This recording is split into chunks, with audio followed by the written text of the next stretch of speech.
You're lost in Yellowstone. The trail disappeared an hour ago. Steam is rising from the ground ahead, and that brown shape moving through the trees, that's a 1,000-pound bison. Your next move could literally cook you alive or get you trampled. So what do? So you got lost in Yellowstone National Park. Maybe you wandered off trail to get a better photo. Maybe you took a wrong turn on a backcountry hike. Maybe you just have terrible navigation skills.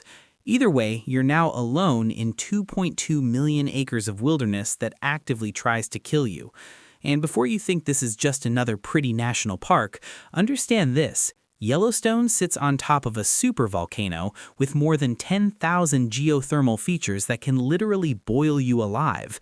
It has more grizzly bears than most places in the lower 48 states, and its bison have sent more people to the hospital than any other animal in the park. This isn't a petting zoo. This is a legitimate survival situation. So let's figure out how to not become another cautionary tale in the visitor center.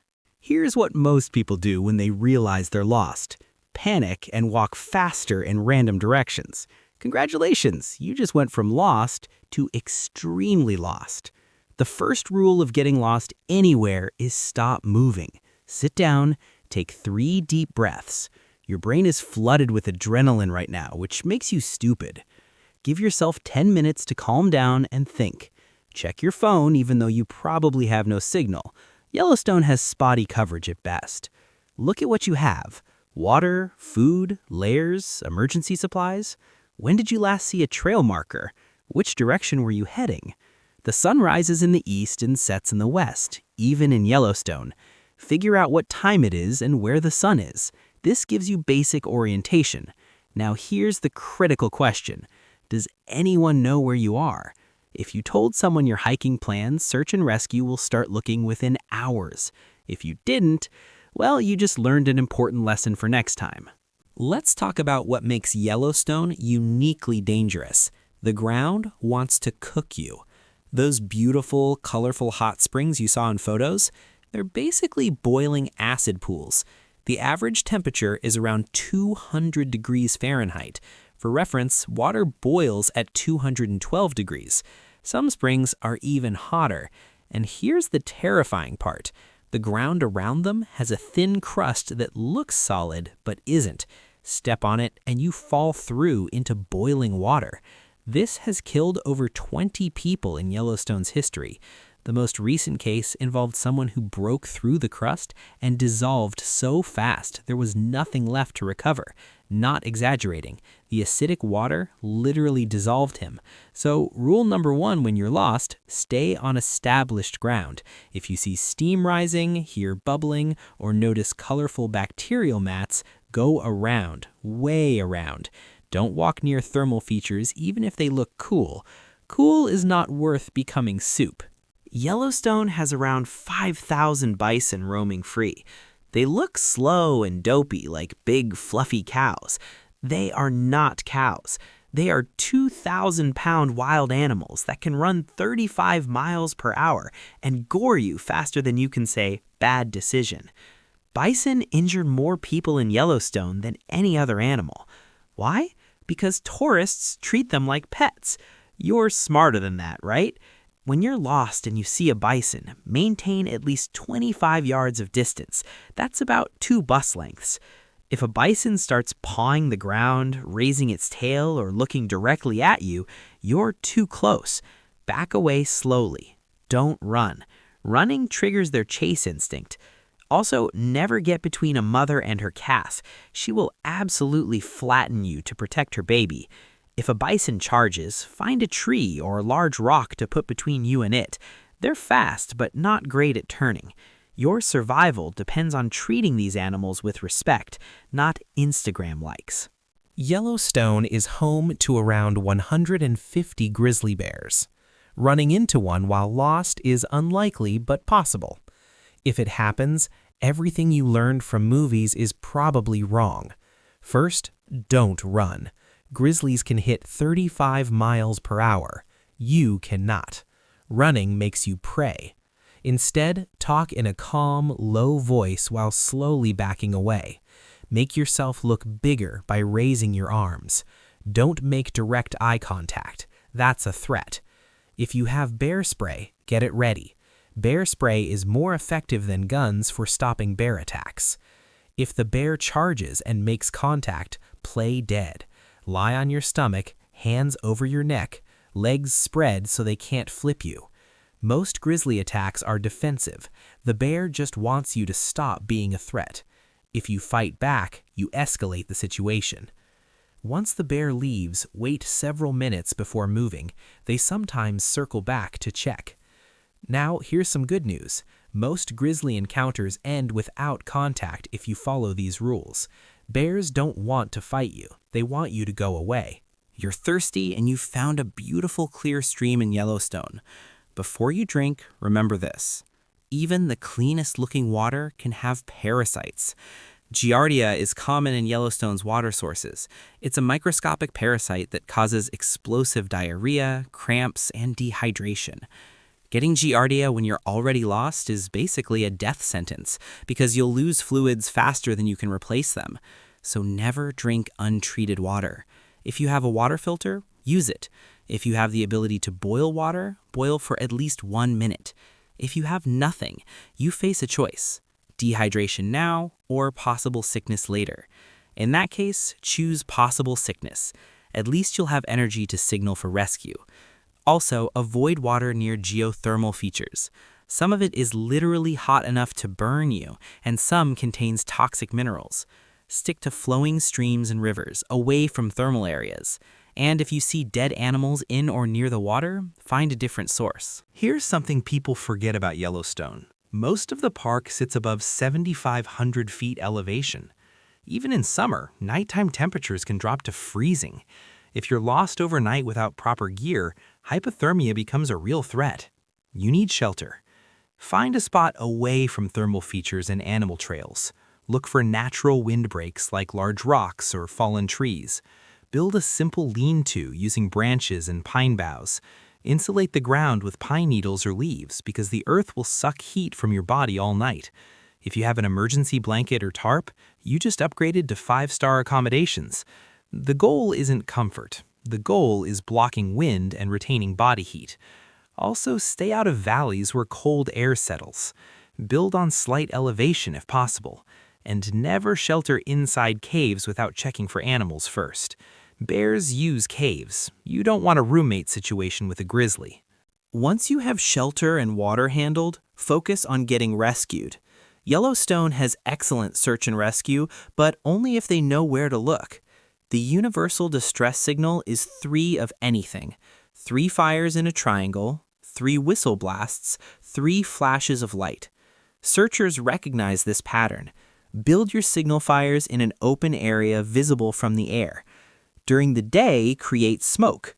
Green pine boughs on a fire create white smoke that contrasts against the forest.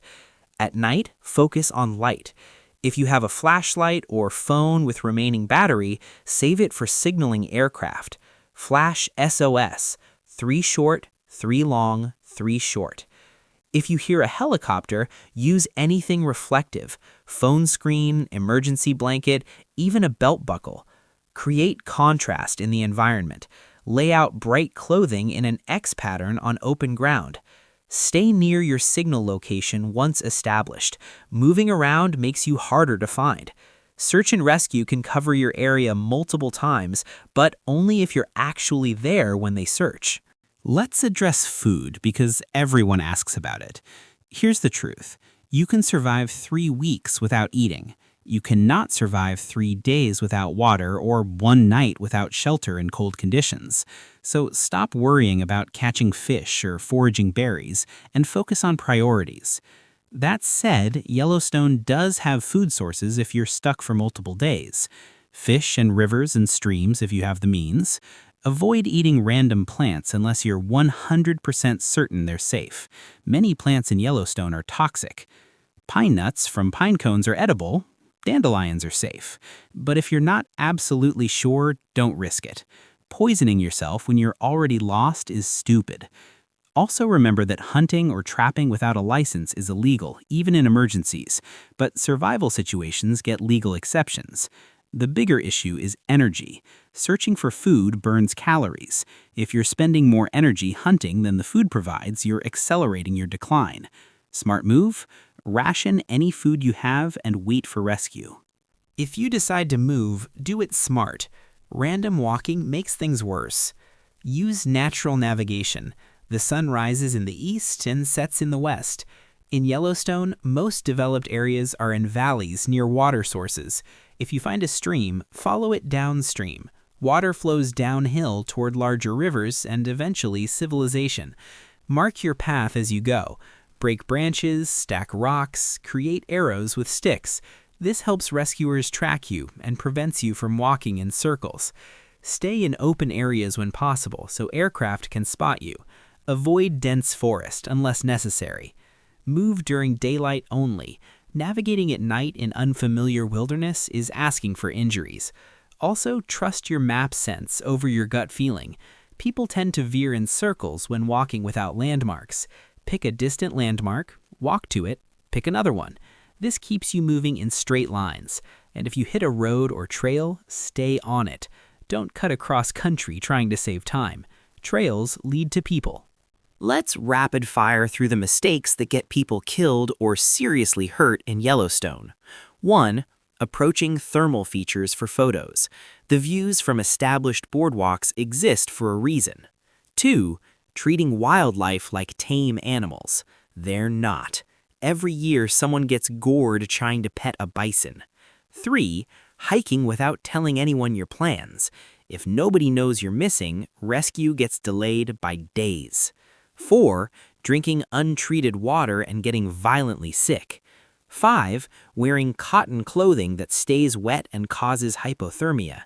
Synthetic or wool layers dry faster. 6. Ignoring weather changes. Yellowstone weather shifts fast. Clear skies can become thunderstorms in an hour. 7. Walking at night and falling into thermal features or off cliffs. 8. Splitting up from your group to cover more ground. That's how one lost person becomes multiple lost people. And finally, giving up mentally. Survival is largely psychological. People have lasted days in worse conditions by maintaining hope and following basic survival principles. Here's what actually happens when you get lost in Yellowstone. You're probably getting found. The park has professional search and rescue teams, helicopter support, and thousands of visitors who might spot you. Most lost hikers are recovered within 24 to 48 hours. Your job is staying alive and visible during that window. Stay near your last known location. Make yourself easy to find. Conserve energy, stay warm and hydrated, signal constantly. Don't take unnecessary risks trying to self-rescue. The wilderness doesn't care about your timeline. It operates on its own schedule. Accept that you might be uncomfortable for a day or two. Accept that you'll be hungry, cold, and scared. Those feelings won't kill you. What kills you is panic, bad decisions, and ignoring the environment's dangers. Yellowstone is beautiful but indifferent. It won't save you, but it won't actively hunt you either if you respect its rules. And those rules are simple. Stay away from hot water, stay away from big animals, stay visible, and wait. So what if you got lost in Yellowstone National Park? You'd face geothermal hazards that can boil you alive, dangerous wildlife that can trample or maul you, and wilderness conditions that can cause hypothermia even in summer. But with the right knowledge and calm decision-making, you'd have excellent odds of survival. The key is prevention. Tell people your hiking plans. Carry the 10 essentials. Stay on marked trails and respect wildlife distances. If you do get lost, stop panicking. Prioritize shelter and water. Avoid thermal features. Give wildlife massive space and focus on being found rather than self-rescuing. Yellowstone hosts millions of visitors every year, and most have amazing, safe experiences. You just need to remember that nature doesn't have safety rails or warning labels on everything. Your brain is your best survival tool. Use it. Now you know what to do. Hopefully you'll never need this information, but if you do, you're infinitely more prepared than the average lost hiker. If this video taught you something useful, smash that like button. Drop a comment telling me which national park I should cover next, and subscribe so you're ready for any survival situation. Stay smart out there.